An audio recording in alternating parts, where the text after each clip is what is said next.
मेरे बच्चे की करनगे मेरी पत्नियां की करनगियां मर गए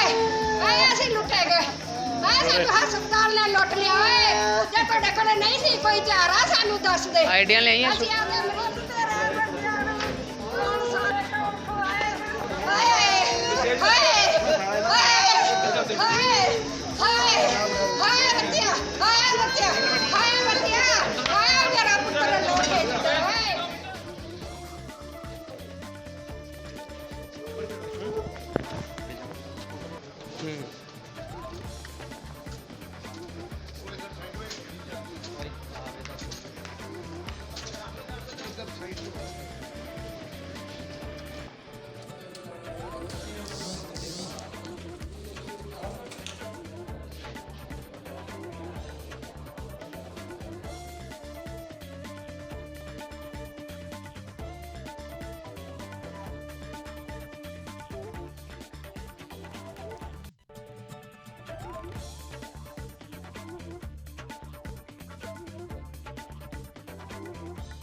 ਜਦੋਂ ਤੁਹਾਡਾ ਹਸਪੀਟਲ ਜਿਹੜਾ ਵੱਡਾ ਆ ਤੁਹਾਨੂੰ ਇਹ ਕਿਉਂ ਨਹੀਂ ਪਤਾ ਲੱਗਾ ਕਿ ਤੁਹਾਡੇ ਐਡਰੈਸ ਕਿੱਥੇ ਹੋ ਸਕਦਾ ਤੁਹਾਨੂੰ 1 ਵਜੇ ਕਿੱਦਾਂ ਪਤਾ ਲੱਗ ਗਿਆ अलग अलग जगह कॉल करके नहीं सकते पहले पता होता है सर ये आप जो बचकाना पढ़ा रहे हैं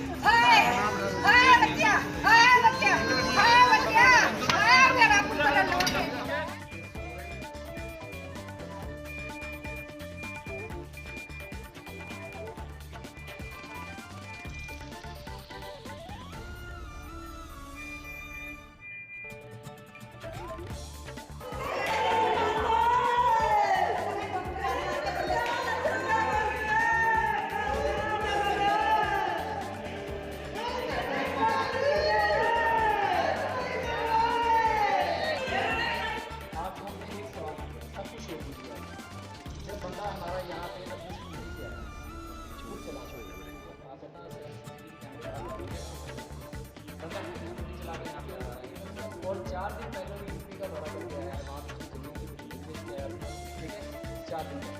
ये अगर हमारा मरीज जो है 15-20 दिन से 10 दिन से 5 दिन से पेट होता हमें लगता है कि इसके चांस कम है तो हम मान लेते कि हमारा बंदा चला गया जो खुद ड्राइव करके यहाँ पे पहुँच रहा है शाम को मैं खाना दे के क्यों सही था वो सवेरे वो सही था जिस डॉक्टर ने यहाँ पे उसको भेजा उससे भी बात नहीं हुई है वो कह रहे हैं आप पहले से बेहतर फील कर रहा हूँ ठीक है उसके बाद में वो बंदा 12 बजे के बाद वो खत्म हो जाता है अल्ट्रासाउंड कराने से पहले जरूरी था जब गाड़ी से लेके गए आपको पता चल गया इसलिए देना अच्छा एक बात जवाब देने बंदे खड़े होने जवाब दे आशु आशु हॉस्पिटल आप ऐसे का क्यों डालोगे अभी कोई गाली नहीं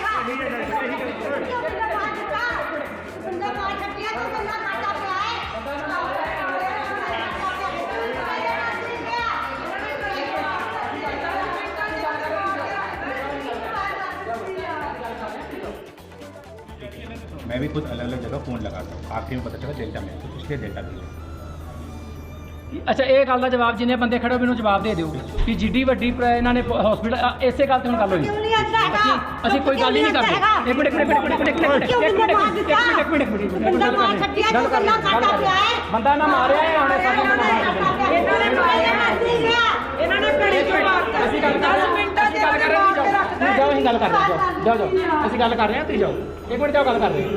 ਗੱਲ ਕਰ ਰਹੇ ਹਾਂ ਪੁਆਇੰਟ 'ਚ ਕਸਟਮ ਪੁਆਇੰਟ ਦੇ ਵਿੱਚ। डॉक्टर हेमंत मेहता। ਇਹ ਕਾਰਨ ਕੀ ਹੈ ਜੋ ਵਿਅਕਤੀ ਦੀ ਮੌਤ ਹੋਈ ਹੈ ਐਲੀਗੇਸ਼ਨ ਲਾ ਰਹੇ ਹੈ ਕਿ ਅਣਗਹਿਲੀ ਨਾਲ ਮੌਤ ਹੋਈ ਹੈ ਕਾਰਨ ਕੀ ਸੀ ਇਹ ਕਿੰਨੇ ਵਜੇ ਆਇਆ ਸੀ ਮਰੀਜ਼ ਕੀ ਨਾਮ है तो उम्र कितनी है जी जगतार सिंह है पेशेंट 51 ईयर्स ओल्ड मेल है और ये कल रात को आए थे। अभी इनकी जो most probably cause of death because 24 घंटे हुए ही नहीं है लेकिन most probably cause of death जो इनका है वो दिल का जोर ही है। इनका दिल का धड़कन 150-140 के नीचे जा रहा नहीं था दवाई देने के बावजूद भी लेकिन साथ साथ में इनको बुखार भी बहुत ज़्यादा था। बुखार भी इनको 103, 104, 102, 103, 104 इतना बुखार जा रहा था। तो उस कारण की वजह से इनको हमें देना तो था तो बुखार कम करने के लिए दवाइयाँ लेकिन दवाइयाँ निकलने के लिए किडनी से ढंग से बाहर निकल रही भी नहीं थी तो वो तकलीफ थी इस केस में। अभी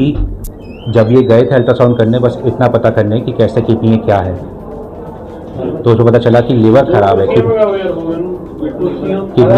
किडनी फिलहाल ठीक है। लेकिन इन्होंने इल्जाम ला रहे हैं कि आपकी अणगहली के साथ हो रहा है क्योंकि मरीज जब आया था सुबह ठीक था आपको सुबह भी मरीज परिवार से भी मिला उस टाइम भी वो ठीक था कारण क्या हुआ मौत का कारण क्या बना। ऐसे केसेस में कार्डियक अरेस्ट ही होता है दिल का जोर ही होता है। मेरे तरफ से तो मैं वही एडवाइस करूंगा कि पोस्टमार्टम कीजिए ये पोस्टमार्टम ही करेंगे उसके बाद ही पता चलेगा। वो कर लेंगे सर क्या लगता है आपकी तरफ से क्या लगता है हार्ट अटैक है। हाँ ये सडन हुआ है क्योंकि जब आए थे तभी सडनली कोलैप्स हुए वो कितने बजे इसकी मौत हुई है सर अराउंड हाँ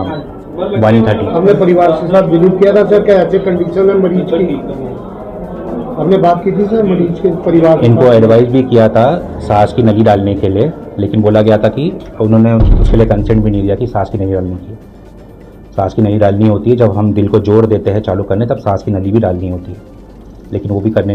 उसका भी साइन नहीं किया गया उसमें। मरीज ने कुछ सुबह खाया पिया था सर आपसे या हॉस्पिटल में कुछ दिया हुआ था लिक्विड कुछ मरीज ने तो सुबह एनपीओ था खाली पेट। ਸਰ ਫਿਰ ਇਹ ਕੀ ਕਾਰਨ ਹੈ ਜਿਵੇਂ ਇਹਨਾਂ ਵੱਲੋਂ ਕਿਹਾ ਜਾ ਰਿਹਾ ਵੀ ਮਰੀਜ਼ ਸੀਗਾ ਜਿਹੜਾ ਵੀ ਉਹ ਐਨ ਠੀਕ ਸੀਗਾ ਵੀ ਅੱਧੇ ਘੰਟੇ ਜਾਂ ਘੰਟੇ ਦੇ ਵਿੱਚ ਐਸਾ ਕੀ ਕਾਰਨ ਹੋ ਗਿਆ ਜਿਹਦੇ ਨਾਲ ਉਹਦੀ ਮੌਤ ਹੋ ਗਈ। डॉक्टर साहब आगे जिन्होंने भेजा थी ना ਕੀ ਕਾਰਨ ਕੀ ਹੈ ਸਰ ਇਹ। तो वही बोल रहा हूँ दिल का जोर हो सकता है तो मैं बोल नहीं सकता कि एग्जैक्टली क्या रीज़न है उसके लिए आइडियली पोस्टमार्टम ही करना चाहिए। नहीं वो तो चलो ठीक हाँ, है लेकिन ये ऐसे सडन क्रैश तो दिल का जोर की वजह से ही होता है। मरीज को किस किस टाइप की प्रॉब्लम थी इसको मरीज ऑलरेडी बीपी का पेशेंट था शुगर का भी पेशेंट था ऑलरेडी ओपीएम भी लेता था वो। अब इशू एक और चीज़ क्या होता है जो लोग ओपीएम लेते हैं ना और जो लोग जिनको शुगर होता है उनको दर्द ज़्यादा महसूस नहीं होता। शुगर के पेशेंट को दिल का जोर जो बाकी लोग को जितना महसूस होता है उतना महसूस होता ही नहीं तो उनको पता भी नहीं चलता। इनका एक और चीज़ इशू ये था कि अगर समझ लीजिए इनको दिल का जोर भी बैठा वो उनके बुखार के साथ छुप रहा था क्योंकि बुखार के वैसे इनका दिल का धड़कन बहुत तेज़ था 130, 140, 150 बुखार के कारण हाँ नहीं बुखार के कारण नहीं दिल का जोर ही मेन रीज़न है क्योंकि बाकी देखा जाएगा तो इनका जो एक सीआरपी पदार्थ है वो भी इतना ज़्यादा बढ़ा हुआ नहीं है जितना बढ़ना चाहिए लेकिन इनका फीवर कॉन्स्टेंटली था 102, 103 इसलिए। इनका कहना सर कोई जब मौत हुई कोई डॉक्टर इनके नज़दीक भी नहीं आया परिवार वालों ने इल्जाम भी लाया सर हमारे पास ऑन रिकॉर्ड है। हाँ परिवार वाला कोई डॉक्टर भी नहीं आया इनके पास इनको पूछा भी नहीं गया तब जाके इन्होंने मीडिया को कॉल किया। आज तो अस्पताल की तरफ से आज मेडिकल ऑफिसर था नहीं आज सुबह हाँ वो दिक्कत हुई आज लेकिन सर नहीं लगता कहीं पर तो मरीज से नहीं मिले लेकिन डॉक्टर का कोई अवेलेबल नहीं होना वो भी संडे मरीज आपके हॉस्पिटल में एडमिट है नहीं लगता कहीं ना कहीं आपकी भी अनगहली भी हुई है कहीं ना कहीं तो उसको जो ट्रीटमेंट देना चाहिए टाइम में नहीं दे सकते आप। मैं वही कह रहा हूँ यहाँ पे मैनेजमेंट है उनको भी मैंने वही बात कहा था पिछले संडे भी ये दिक्कत हुई थी पिछले संडे मैं खुद आया था 2 बार। सर रात में हमने फ़ोन करके पूछा था कि इमरजेंसी है वो बोलते 24 घंटे इमरजेंसी है पेशेंट भेज दो हम देख लेंगे फ़ोन के बाद ओके बट वही हुआ फिर सर यानी अगर हार्ट के साथ मौत हुई है आपका कहना है हाँ जो भी ਸਟਾਬਿਸ਼ ਦੱਸ ਰਹੇ ਸੀ ਵੀ ਤੁਹਾਨੂੰ ਪਤਾ ਸੀ ਬੰਦੇ ਦਾ ਅਲਟਰਾਸਾਊਂਡ ਕਰਨਾ ਪੈਣਾ ਆਮ ਤੌਰ ਤੇ ਇੱਕ ਨਾਰਮਲੀ ਗੱਲ ਹੈ ਅਲਟਰਾਸਾਊਂਡ ਡਾਕਟਰ ਕਰ ਲੈਂਦਾ ਜੀ ਐਡਮਿਟ ਹੋਈ ਆਪਾਂ ਤੇ ਜਦੋਂ ਸਾਡੇ ਕੋਲ ਬੰਦਾ ਮੈਂ ਕਿ ਐਡਮਿਟ ਸੀ ਤੇ ਉਹਦਾ ਅਲਟਰਾਸਾਊਂਡ ਕਿੰਨੇ ਟਾਈਮ ਤੱਕ ਹੋ ਜਾਣਾ ਚਾਹੀਦਾ ਇਹਨਾਂ ਨੂੰ ਸਵਾਲ ਕੀਤਾ ਠੀਕ ਹੈ ਇਹਨਾਂ ਨੇ ਅਲਟਰਾਸਾਊਂਡ ਕੀਤਾ 1 ਵਜੇ ਦੇ ਕਰੀਬ, 12 ਵਜੇ ਤੋਂ ਬਾਅਦ ਦਿਨੇ, ਤੇ ਅਲਟਰਾਸਾਊਂਡ ਹੋਣਾ ਚਾਹੀਦਾ ਸੀ ਇਹਨਾਂ ਦਾ 9 ਵਜੇ ਤੋਂ 10 ਵਜੇ ਅੰਡਰ ਅਲਟਰਾਸਾਊਂਡ ਹੋ ਜਾਣਾ ਚਾਹੀਦਾ ਸੀ, ਕਿਉਂਕਿ ਇਹਨਾਂ ਦੇ ਪੈਸੇ ਨਹੀਂ ਸੀ ਲੱਗਣੇ, ਪੈਸੇ ਪਰਿਵਾਰ ਦੇ ਲੱਗਣੇ, ਇਹਨਾਂ ਨੇ ਨਹੀਂ ਕਰਵਾਇਆ। ਉਹਦੇ ਤੇ ਇਹਨਾਂ ਨੇ ਮੈਨੂੰ ਜਵਾਬ ਇਹ ਦਿੱਤਾ ਆ, ਬਹੁਤ ਵੱਡਾ ਹਸਪੀਟਲ, ਇਹ ਜਿਹੜੇ ਆਪਣੀ ਜਿੰਨੀ ਜ਼ਿੰਮੇਵਾਰੀ ਸਮਝ ਰਹੇ ਆ ਨਾ, ਇਹਨਾਂ ਨੇ ਬਿਆਨ ਦੇ ਵਿੱਚ ਦੱਸ ਦਿੱਤੀ ਆ, ਤੇ ਇਹ ਕਿੰਨੇ ਕਾਬਲ ਨੇ ਇਹ ਵੀ ਇਹਨਾਂ ਨੇ ਦੱਸ ਦਿੱਤਾ ਹੈ ਵੀ ਸਾਨੂੰ ਇਹ ਨਹੀਂ ਸੀ ਪਤਾ ਵੀ ਅਲਟਰਾਸਾਊਂਡ ਐਤਵਾਰ ਕਿੱਥੇ ਹੁੰਦਾ ਤੇ ਕਿਹੜਾ ਖੁੱਲਾ ਹੁੰਦਾ। ਆਪਾਂ ਇੱਕ ਹਸਪੀਟਲ ਖੋਲ ਕੇ ਬੈਠੇ ਆ, ਸਾਨੂੰ ਇਹ ਚੀਜ਼ ਦਾ ਨਹੀਂ ਪਤਾ ਕਿ ਜਿੱਦਣ ਐਤਵਾਰ ਆ ਜਾਊਗਾ ਕਿ ਉਦੋਂ ਜੇ ਕੋਈ ਮਰੀਜ਼ ਮਰਨ ਕੰਢੇ ਪਿਆ ਆ, ਸਾਡੇ ਕੋਲ ਰਾਤ ਦਾ ਐਡਮਿਟ ਐਮਰਜੈਂਸੀ ਦੇ ਵਿੱਚ ਆ, ਅਸੀਂ ਸਵੇਰੇ ਦਾ ਅਲਟਰਾਸਾਊਂਡ ਕਰਾਉਣਾ ਆ, ਅਸੀਂ ਪਹਿਲਾਂ ਜਾਂਚ ਕਰਾਂਗੇ ਪੂਰੇ ਪਟਿਆਲੇ ਦੇ ਵਿੱਚ ਵੀ ਕਿਹੜਾ ਅਲਟਰਾਸਾਊਂਡ ਖੁੱਲਾ ਕਿਹੜਾ ਬੰਦ ਆ। ਸਰ ਕੀ ਨਾਮ ਹੈ ਸਰ? ਜਿਹੜਾ ਪੇਸ਼ੈਂਟ ਸੀਗਾ ਜੀ ਜਗਤਾਰ ਸਿੰਘ 52 ਸਾਲ ਦੀ ਉਮਰ ਸੀਗੀ, ਇਹ ਰਾਤ ਐਡਮਿਟ ਹੋਇਆ ਸੀਗਾ ਇੱਥੇ ਸਟਾਰ ਮੈਡੀਸਿਟੀ ਹਸਪੀਟਲ ਦੇ ਵਿੱਚ। ਉਹ ਬੀਪੀ ਨੂੰ ਲੈ ਕੇ ਐਡਮਿਟ ਹੋਇਆ ਸੀਗਾ, ਬੀਪੀ ਦੀ ਪ੍ਰੋਬਲਮ ਆ ਰਹੀ ਸੀ ਉਹਨੂੰ, ਤੇ ਥੋੜੀ ਸਾਹ ਦੀ ਪ੍ਰੋਬਲਮ ਆ ਰਹੀ ਸੀ, ਤੇ ਅੱਜ ਅਰਾਊਂਡ 1:29 ਵਜੇ ਉਹਦੀ ਡੈਥ ਹੋ ਗਈ। ਤੇ ਹੁਣ ਡੈਡ ਬੋਡੀ ਸੀਗੀ ਪੋਸਟਮਾਰਟਮ ਲਈ ਲੈ ਗਏ ਆ, ਤੇ ਉਦੋਂ ਬਾਅਦ ਜਿਹੜਾ ਬੋਰਡ ਬਣ ਕੇ ਇਹਦਾ ਹੁੰਦਾ, ਬੋਰਡ ਬਣ ਕੇ ਪੋਸਟਮਾਰਟਮ ਹੁੰਦਾ, ਉਦੋਂ ਬਾਅਦ ਡਾਕਟਰ ਦੀ ਇਨਕੁਆਇਰੀ ਤੋਂ ਆਫਟਰ ਜਿੱਦਾਂ ਦੀ ਵੀ ਕਾਰਵਾਈ ਹੋਊਗੀ ਅਸੀਂ ਉਹ ਬਣਦੀ ਕਾਰਵਾਈ ਕਰਾਂਗੇ। ਕੰਮ ਕਰਦਾ ਸੀ ਸਰ ਜਿਹਦੀ ਮੌਤ ਇਹ ਬੰਦਾ ਟਰੱਕ ਡਰਾਈਵਰ ਸੀਗਾ ਜੀ। ਲੇਕਿਨ ਪਰਿਵਾਰ ਵਾਲੇ ਇਲਜ਼ਾਮ ਲੱਗ ਰਿਹਾ ਜੀ ਜਦ ਮੌਤ ਹੋਈ ਕੁਝ ਇਹਦੇ ਟ੍ਰੀਟਮੈਂਟ ਨਹੀਂ ਦਿੱਤਾ ਗਿਆ ਕੁਝ ਵਧੀਆ, ਤੇ ਇਹਨਾਂ ਦੇ ਨਾਲ ਬੋਲ ਰਵੱਈਆ ਵੀ ਇਹਨਾਂ ਨਾਲ ਠੀਕ ਨਹੀਂ ਸੀ ਡਾਕਟਰ ਦਾ ਪ੍ਰਤੀ। ਉਹ ਦੇਖੋ ਅਸੀਂ ਸਾਰੇ ਪੱਖ ਦੇਖ ਲਏ ਜੀ ਇਹਨਾਂ ਦੇ। ਜਿਹੜੀ ਹੁਣ ਐਸਐਮਓ ਵੱਲੋਂ ਟੀਮ ਬਣਦੀ ਹੁੰਦੀ ਹੈ, ਜਿਹੜਾ ਡਾਕਟਰ ਵਾਲਾ ਕੇਸ ਆ, ਸੁਪਰੀਮ ਕੋਰਟ ਦੀ ਗਾਈਡਲਾਈਨਸ ਆ, ਉਹ ਸਾਰੀ ਇੱਥੋਂ ਸੀਸੀਟੀਵੀ ਲੈਣਗੇ, ਇਹਨਾਂ ਦਾ ਜੋ ਟ੍ਰੀਟਮੈਂਟ ਦਿੱਤਾ, ਕਿਹੜਾ ਇਹਨਾਂ ਦਾ ਅਫਸਰ ਜਿਹੜਾ ਸੀਗਾ, ਡਾਕਟਰ ਸੀਗਾ ਮੌਕੇ ਤੇ ਹਾਜ਼ਰ ਸੀਗਾ, ਉਹ ਸਾਰਾ ਕੁਝ ਦੇਖਣਗੇ। ਜੇ ਜਿਹੜੀ ਵੀ ਇਹਨਾਂ ਦੀ ਨੈਗਲੀਜੈਂਸੀ ਹੋਊਗੀ, ਉਹ ਨੈਗਲੀਜੈਂਸੀ ਦੇ ਆਧਾਰ ਤੇ ਇਹਨਾਂ ਤੇ ਕਾਰਵਾਈ ਹੋਊਗੀ ਬਣਦੀ। ਡੈਡ ਬੋਡੀ ਆਪਣੇ ਰਿਕਵਰੀ 'ਚ ਲੈ ਲਈ ਸਰ? ਹਾਂਜੀ, ਡੈਡ ਬੋਡੀ ਮੋਰਚਰੀ ਰਜਿੰਦਰਾ ਹਸਪਤਾਲ ਭੇਜਤੀ ਅਸੀਂ। ਕਿੱਦਾਂ ਦੀ ਕਾਰਵਾਈ ਸਰ ਹੋਈ? ਬਸ ਆਫਟਰ ਜਿਹੜਾ ਜੇ ਇਹਨਾਂ ਦੀ ਨੈਗਲੀਜੈਂਸੀ ਆਊਗੀ, ਅਕੋਰਡਿੰਗ ਟੂ ਬਣਦੇ ਸੈਕਸ਼ਨ ਅਸੀਂ ਕਾਰਵਾਈ ਕਰਾਂਗੇ।